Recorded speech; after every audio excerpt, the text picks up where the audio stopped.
Modules 35 and 36 are combined. These are all about economic theories for macroeconomics. We're going to talk about some we've already learned. So John Maynard Keynes will come back again, as well as the classical theories of economics. We're going to learn about the history, about the time periods where each of these theories formed, as well as what areas they agree and disagree on.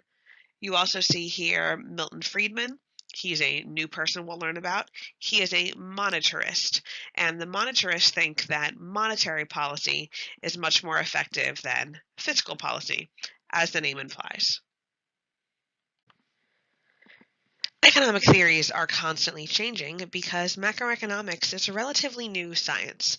And as our global economies become more complicated, we're going to continue to have new evolving theories to explain the economic situations that we're currently in. So some of the major categories of disagreement amongst these different economic theories. The first one would be, do we worry about long-run issues or short-run issues?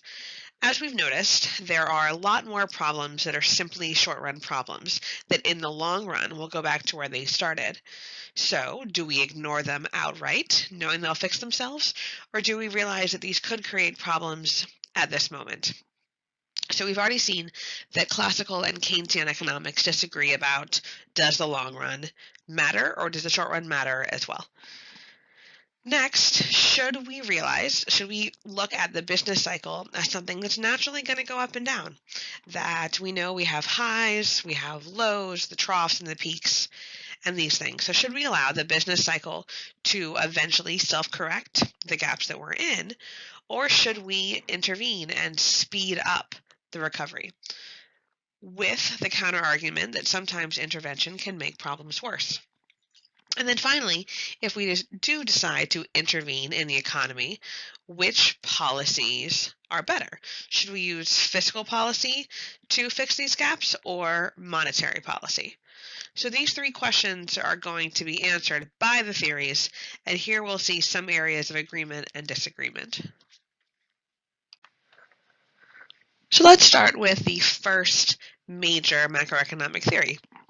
This is called classical macroeconomics, and it's the traditional view. This view came about before the Great Depression. And remember, do they care about long run or short run?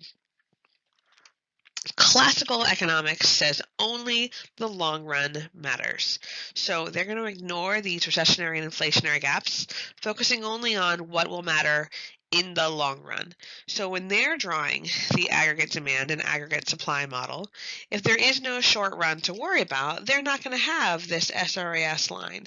So they completely eliminate that. They have aggregate demand and they have aggregate supply, which they don't bother labeling LRAS because since they only care about long run, it's kind of assumed that their only aggregate supply would be the long run aggregate supply.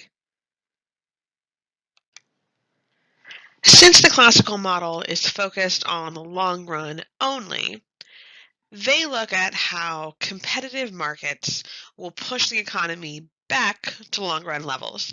And remember, LRAS at our potential output is where we'll find full employment in the economy. So they're saying that these things will happen without intervention. Classical economists look at how surpluses and shortages will work to move these things naturally. So excess supply, if there's too much of something, that's a surplus. And so we've seen that before on various models where whichever the model is, if there's my equilibrium, excess supply would be some price above equilibrium levels. That leads to higher supply than demand, ergo excess supply, prices will fall, and now we hit market clearing levels. Equilibrium is market clearing. All that means is that supply equals demand. So everything produced at the equilibrium price gets purchased at that price. Now, high unemployment doesn't look like a normal surplus or shortage. If we were drawing supply and demand of labor, then it would match this picture up here. But we can also see that high unemployment would give us a recessionary gap. But it also means that there's more people working than would more people unemployed than are good for the economy for our long run levels, for our natural rate of unemployment. We have more people working than jobs. So when wages fall, which happens through self-correction, high unemployment leads to so many people looking for jobs that wages are going to go down. That's going to actually push SRAS to the right. And that self-corrects us to our natural rate of unemployment. We're back on the long run. So a typical surplus would be the top picture. We're going to return to equilibrium. A surplus of workers, the recessionary gap, still the economy is naturally going to take us back to equilibrium. So in both cases, classical economists are saying there will be surpluses and shortages anytime you're not on the long run potential. So no need to act, it'll fix itself. To classical economists, since most problems self-correct, there's no need for government interventions. So classical economists don't like any intervention, so they don't like fiscal, and they don't like monetary. They would say hands off to any type of government involvement.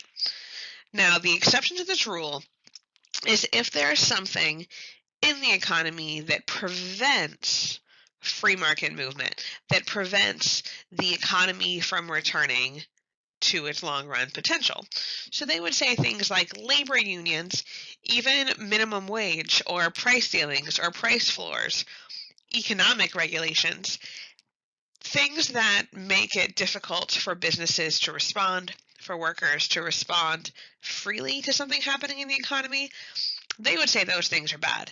So not only should government not intervene, but we shouldn't have anything that intervenes in the economy as well. And then classical economists would say that the economy will function how it normally should.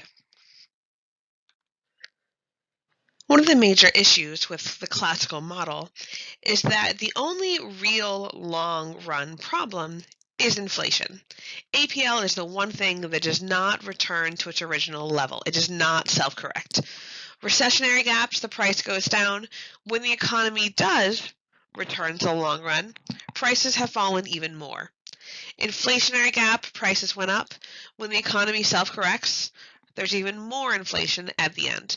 And the classical model hasn't come up with a way to respond to this. There's no policy for dealing with inflation in place. Also, the classical model was easy to believe when we'd never really had major short-run issues. If you have little recessions, little inflations, and the economy goes back to normal, no big deal. But once the Great Depression struck, now we have an example of the worst short run we'd ever seen.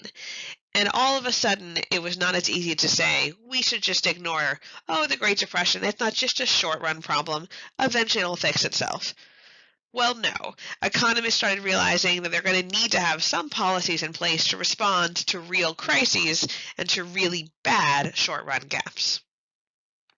So John Maynard Keynes started becoming well-known in economic circles right after the Great Depression. Economists could not figure out what to do. They had never intervened during depressions before because classical economic theory says, don't do it, stay hands off, let the economy fix itself. So when something bad happened and all of a sudden we needed to intervene in the economy, part of the reason that the Great Depression was a depression and not a recession is that people didn't know how to respond. The president didn't have any economic advisors that could tell him what to do. So we kind of had to do trial and error and figure out how we should respond to problems of this nature. But what was clear to all economists is that you can't ignore the short run when it has the ability to be as bad as the Great Depression. Keynes's book came out in 1936, and it went in detail about how he thought the economy should have been handled during the Great Depression, and it set the stage for his whole theory about economic intervention. He thought that we should get involved with these short-run issues. His book was called The General Theory of Employment, Interest, and Money, and this set the stage for modern macroeconomic theory.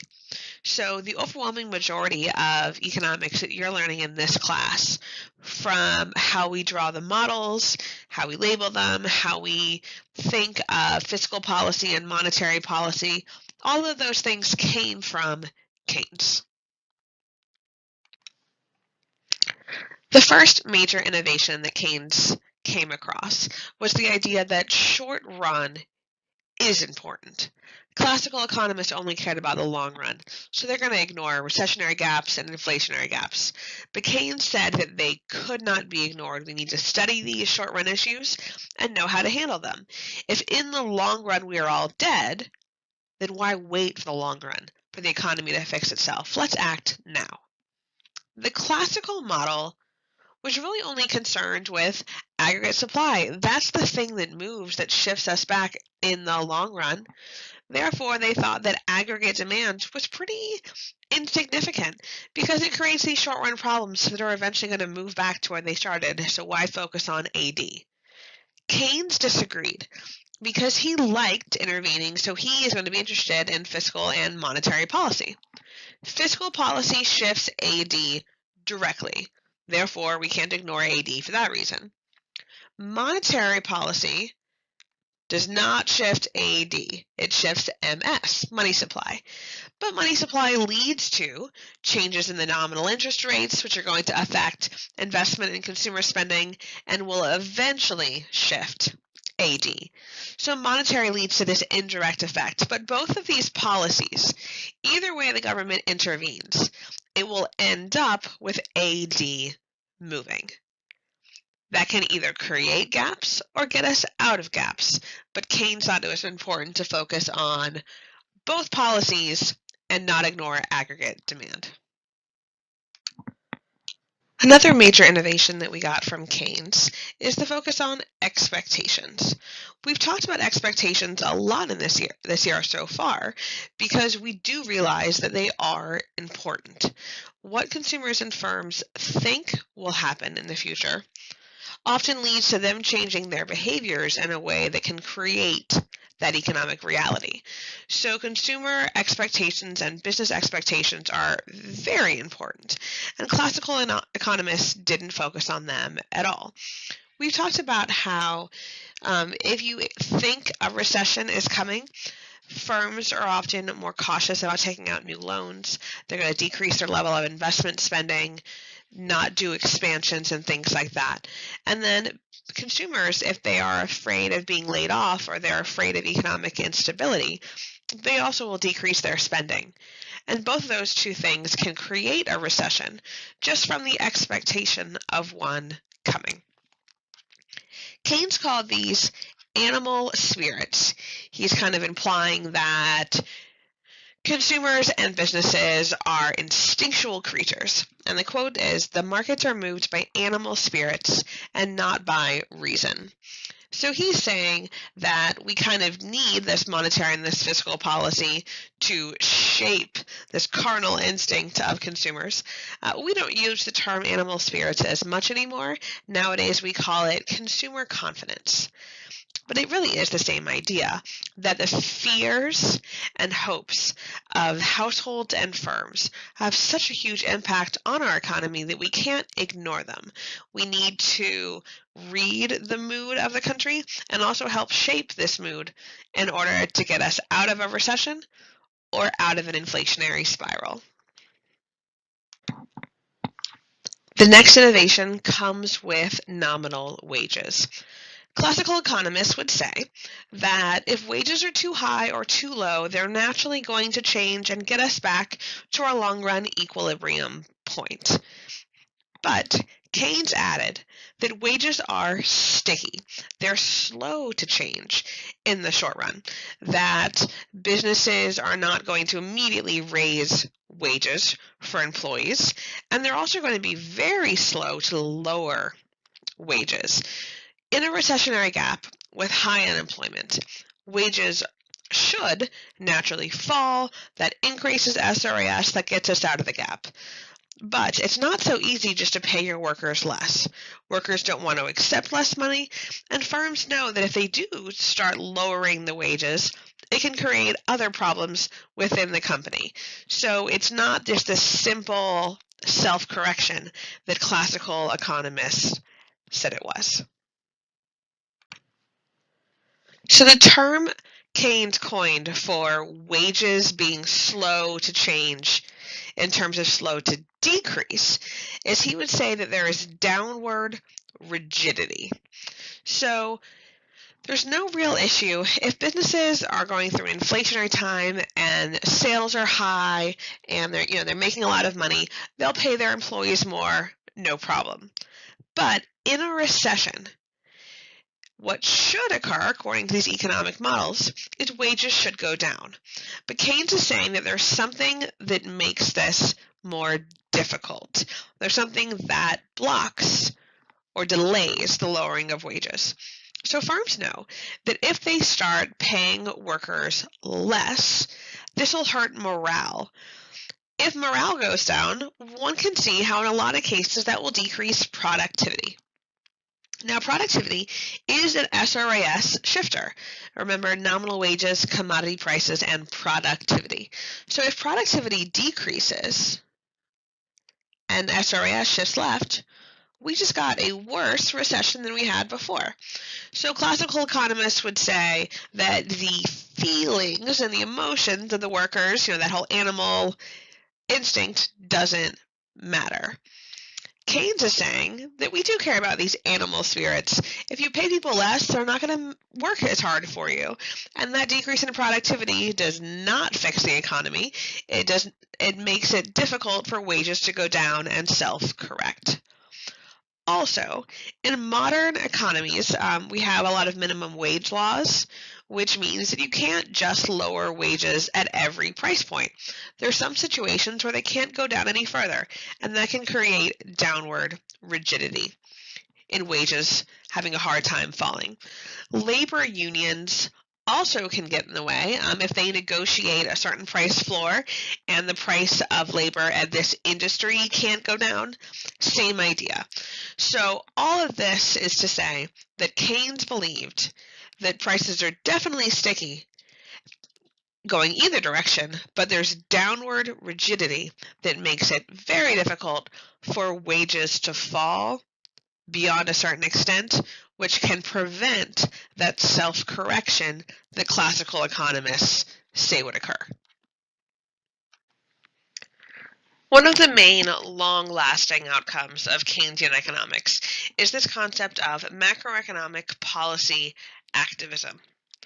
Classical economists were hands-off. They did not want to use monetary or fiscal policy, pretty much no government intervention from the classical economist's point of view. Keynes thought that both monetary and fiscal policy have their merits. They both can be useful, and he thought that they should be used to smooth out the business cycle. In other words, let's make the highs not too high and the lows not too low. Let's reduce the duration of recessionary and inflationary gaps through using these policies. When he wrote his book in the 1930s, there was a lot of disagreement amongst economists about whether or not the government should intervene. But nowadays, economists tend to agree that both monetary and fiscal policy both have their usefulness. The question is, which policy should we use in which situation? Because there are pros and cons of each. And there's always that downside that intervening in the economy has the potential to worsen a different problem when you're solving one.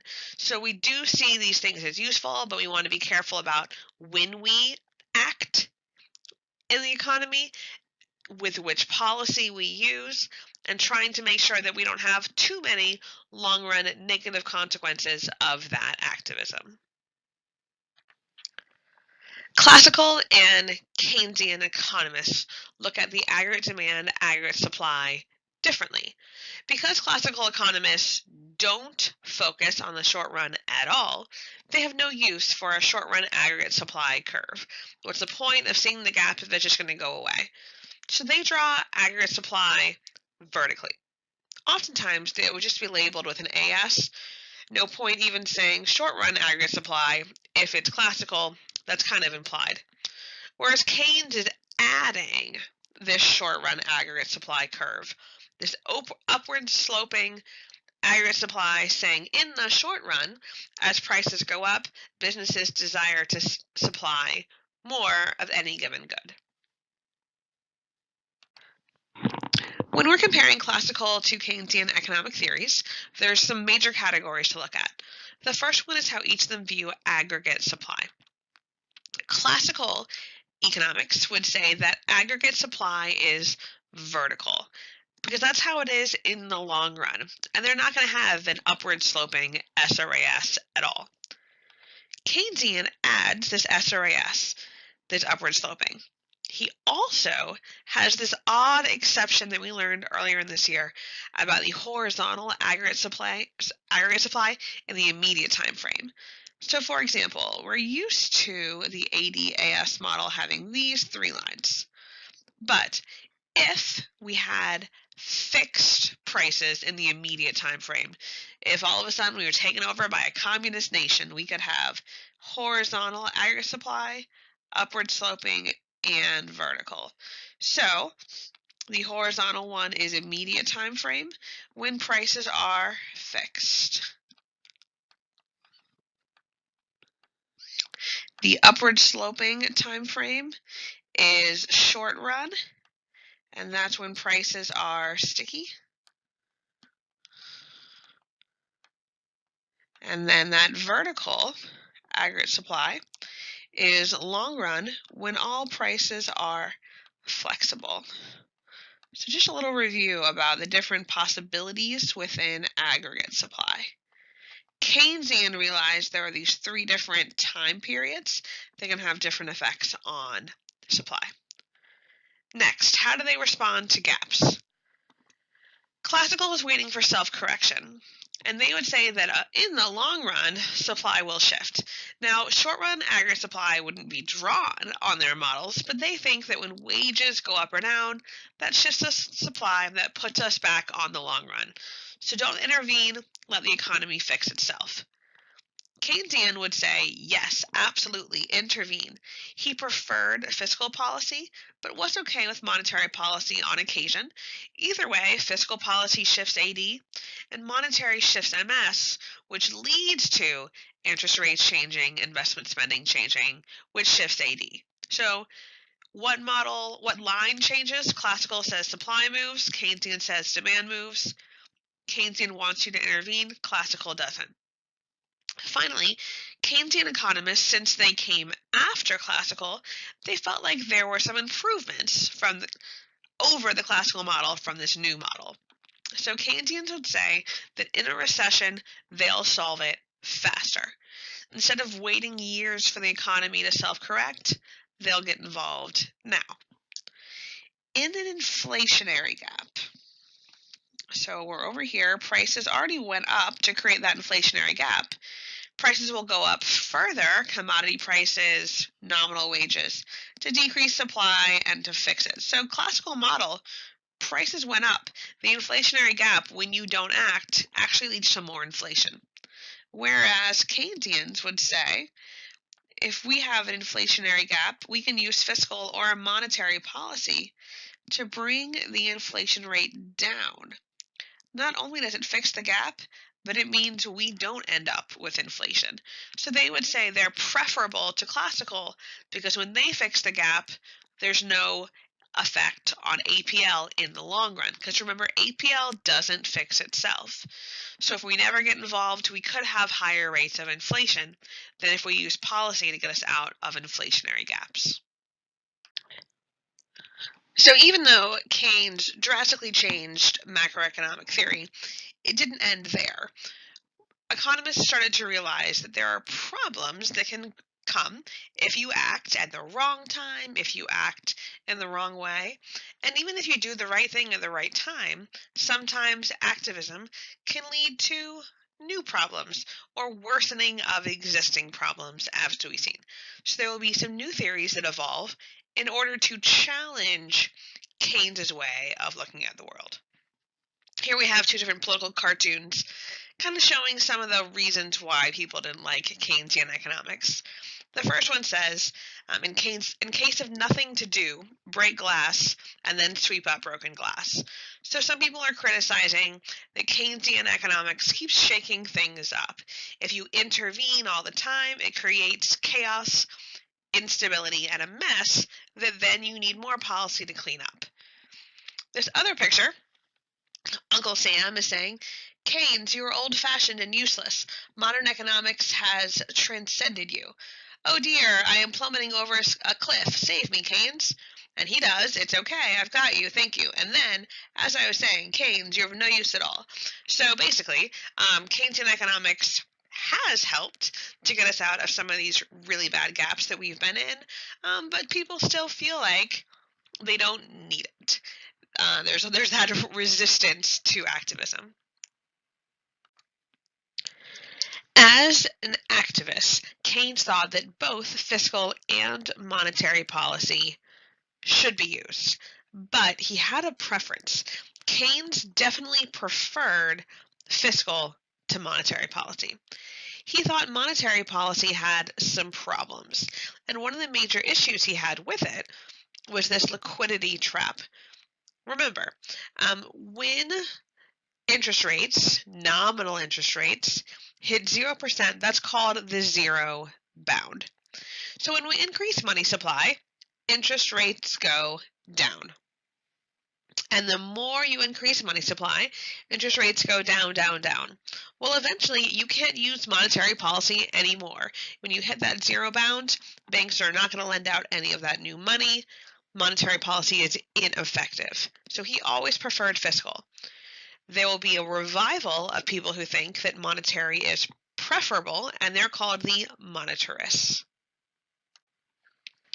So the revival of monetary policy was led by two economists, Milton Friedman and Anna Schwartz. The reason that I have pictures of Milton Friedman throughout this presentation and not Anna Schwartz is mostly that she was involved in the first book and then dropped off, and Milton Friedman became the face of the monetarist movement. So, both these economists are saying that the business cycle ups and downs, you can look at the amount of money supply, and they saw that money supply going up led to inflationary periods, and money supply going down led to recessionary periods.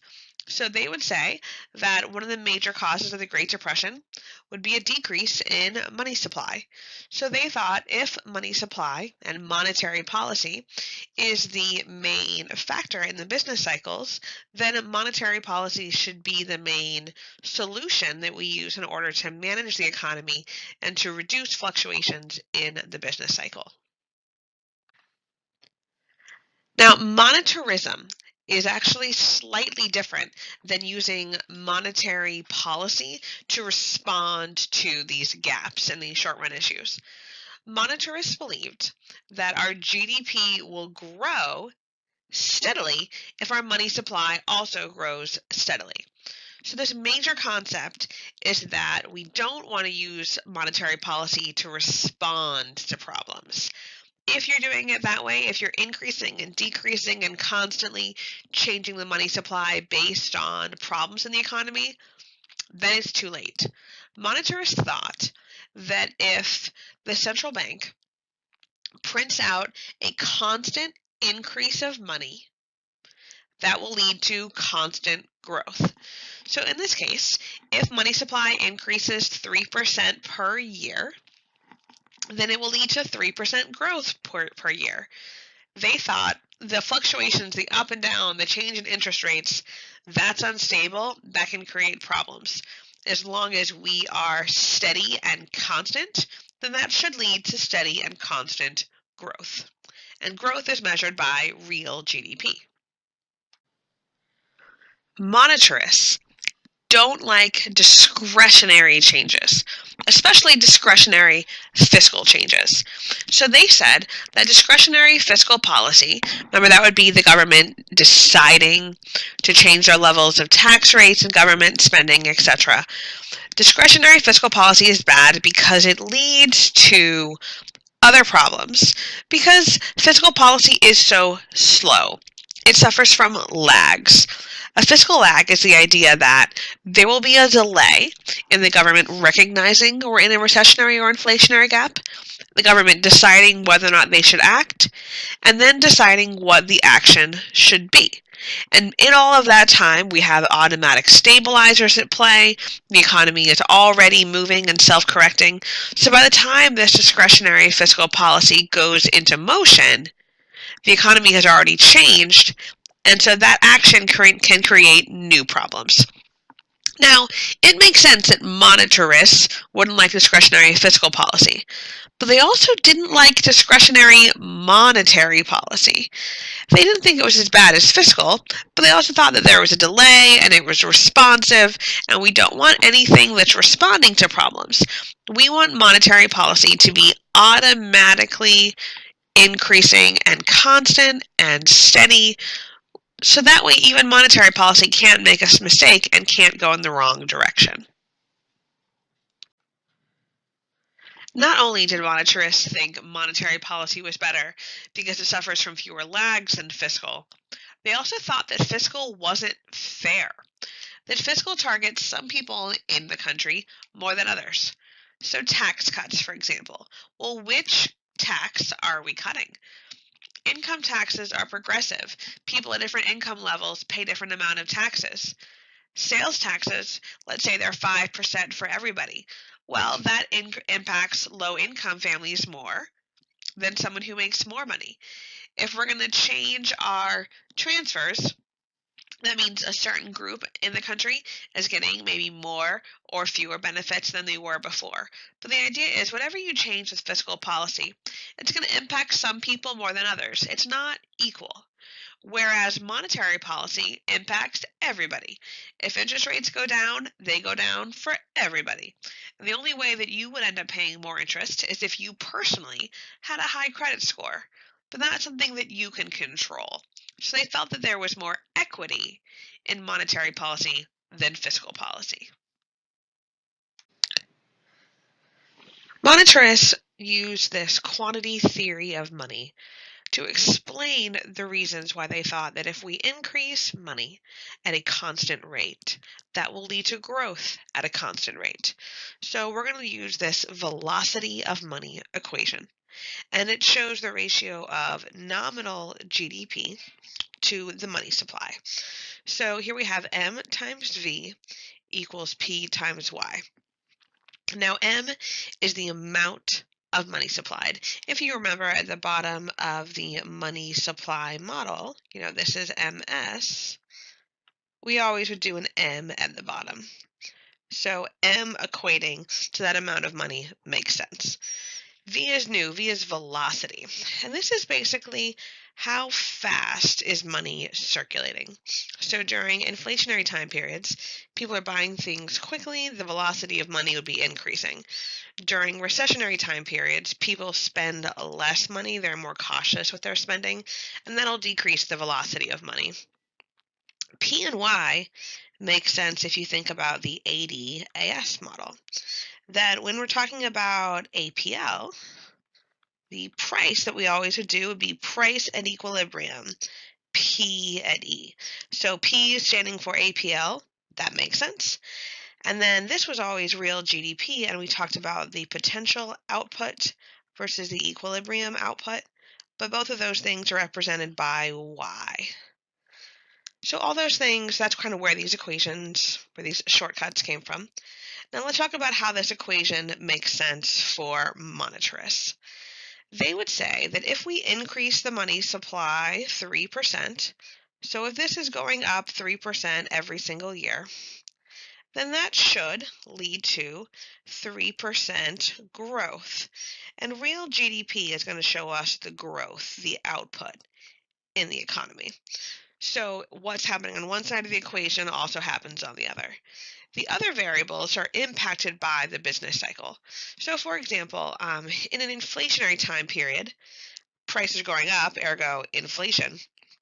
But people are also spending money much faster.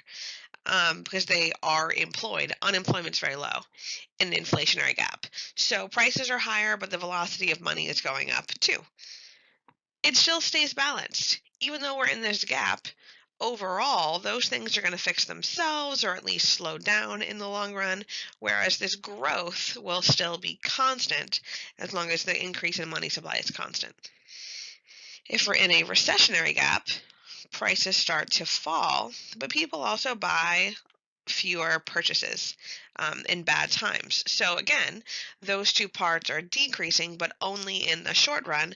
So in the long run, if this 3% increase in money supply leads to a 3% increase in growth, constant growth. So they thought that this could justify why monetary policy should never be reactive to the business cycle. Kind of ignore these gaps, just do constant, steady, increasing money supply, and you'll have constant, steady, increasing growth as measured by real GDP. The only way for the velocity of money equation to work is that if money supply is supposed to be constant and GDP is supposed to be constantly increasing, then the other variables have to be fairly constant too.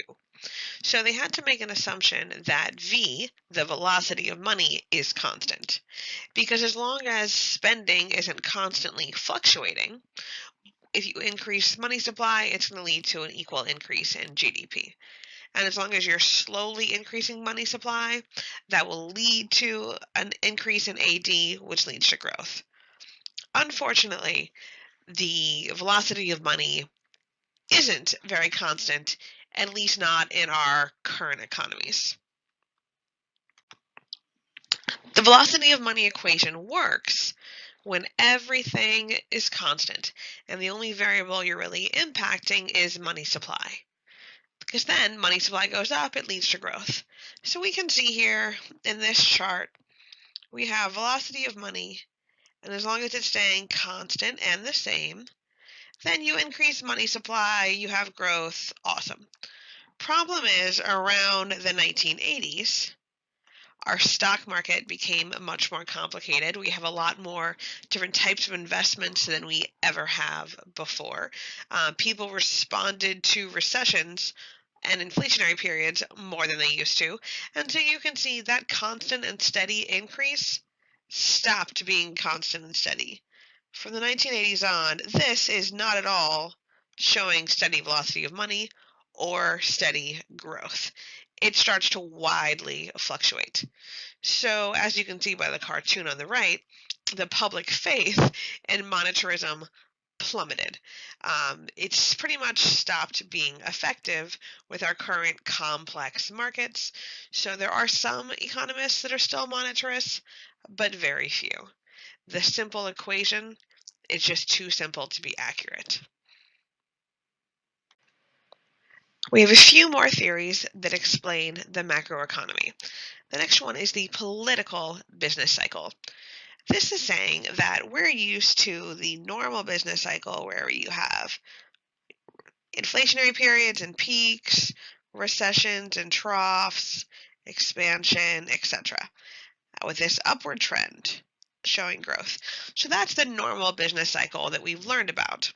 Political business cycle is saying that the business cycle is impacted by politicians.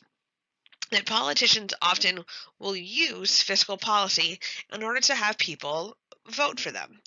So Keynes liked both monetary and fiscal, even though he preferred fiscal. So since fiscal was his first choice, a lot of people that are criticizing Keynes would say fiscal policy is by definition political, and it's too easily impacted by political and non-economic factors. For example, if you are running for election, you might make all kinds of campaign promises where you're going to promise people more benefits. Well, that increase in transfers shifts AD. That's fiscal policy. Maybe you promise to cut taxes. Same thing. That also will increase AD. So in both of those cases, if we are at long-run potential during that election, your shift in AD from the political business cycle just created an inflationary gap. If we were already at an inflationary gap, those campaign promises would make inflation even higher. People that currently have power, incumbents, usually win re-elections if the economy is strong. People look at the economy when they're voting. If things are good right now, then I probably want to re-elect the person who put it that way. If things are bad right now, maybe I want to vote somebody else into power. So politicians are definitely motivated to make the economy look as good as they can, strong as they can, right before the election. And also, oftentimes, they will promise fiscal policy changes that might sound good to voters, but might be the wrong thing for what the economy currently needs. So, political business cycle is basically saying that politicians use fiscal policy to win, and that in itself can create instability if they're using the wrong policy for the economy. Keynesian economics brought in the importance of short-run effects. If you remember, classical economic theory only cared about the long run. Well, Keynes kind of disproved that after the Great Depression. But we haven't had a Great Depression since.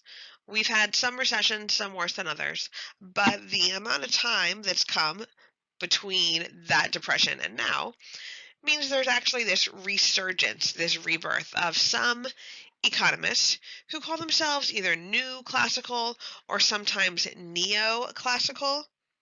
Neo means new, so it's the same thing.